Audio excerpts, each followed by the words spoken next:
Tingnan mo ng mabuti ang mukhang to. May posibilidad na nakasabay mo na siya sa panaginip mo. Noong 2006, isang kilalang psychiatrist sa New York ang nakatuklas ng isang nakakakilabot na pattern.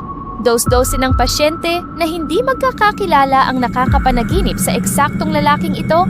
Walang nakakaalam kung sino siya sa totoong buhay. Pero sa mundo ng mga panaginip, pare-pareho ang kwento ng mga nakakakita sa kanya. Naka-uniforme, nakatitig lang sa sulok, o di kaya'y nagbibigay ng mga babala na nagkakatotoo paggising nila. Sa luhika ng siyensya, may tinatawag tayong universal archetype.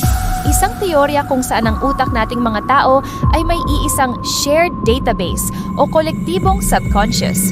Ibig sabihin, may mga imahe na natural nang nakasulat sa utak nating lahat mula pa noong isilang tayo, at ang mukhang ito ang isa sa mga yun. Pero mas paniwalaan mo ang teorya ng false memory.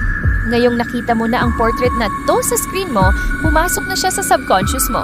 Mamayang gabi, kapag mahimbing na ang tulog mo, pwedeng lumikha ang utak mo ng peking alaala at iisipin mong matagal mo na siyang napapanaginipan.